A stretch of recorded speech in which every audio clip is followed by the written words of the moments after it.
Tom, how you doing today, I'm good man? today, Dane. How are you? This is Dane down here at ZIMM'S Guitar, and I got my good buddy Tom with me today. He brought in another killer guitar for us to look at. Tom, what'd you bring in today? Well, this is a Gibson ES335 Pro. Okay, man.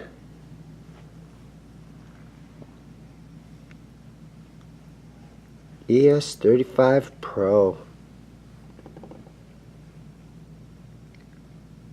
So what year is this thing? What can you tell us about it? This is a 1979 ES335 Pro.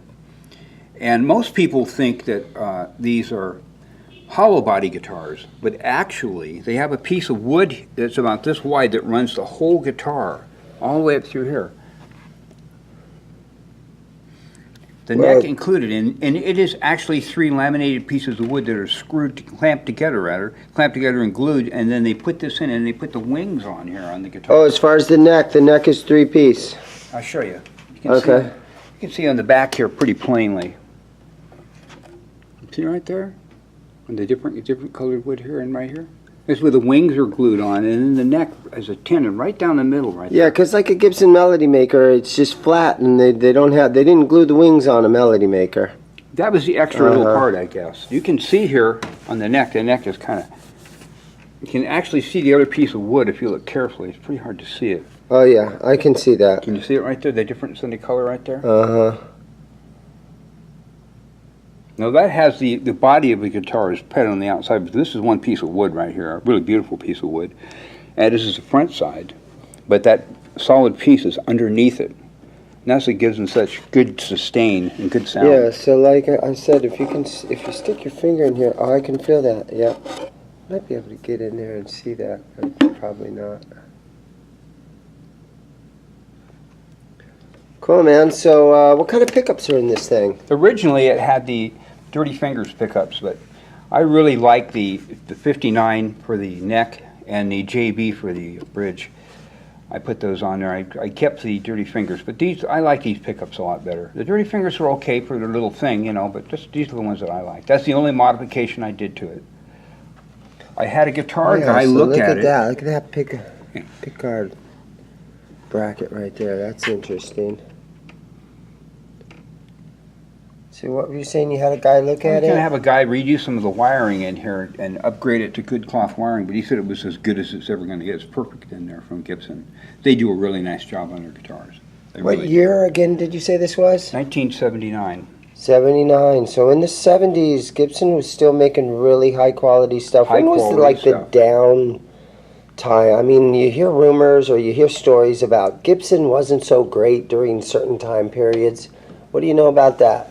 All Gibson guitars in all periods are individual. They're made individually, and so if you want to buy a Gibson guitar, you have to go try that guitar out. Don't trust what's in a music store, or buy online, or buy without ever trying it, because there's a wide difference in the playability of them. There really is. I agree with you on that. So is this thing, how's the frets? You ever had a refret or anything? Those are the original frets, and they're very unusual, really wide frets, really fat frets on there. That's why the guy wide and short. Yeah, so the guy to who speak. originally got this guitar because he liked the way the neck was, but he never did anything to the neck. And this is the original case it came in, huh? Yes, it is. Pretty neat, man. Pretty cool. All right, well, you unplug this thing in, we can see what it sounds like? Sure. Okay, here we go. All right, Tom, let's hear that thing.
right, Tom, let's see what that thing sounds like, man. I'm gonna strum along a little bit with you.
Thank you so much for bringing that thing in. Guys, check us out at ZIMM'S Guitars.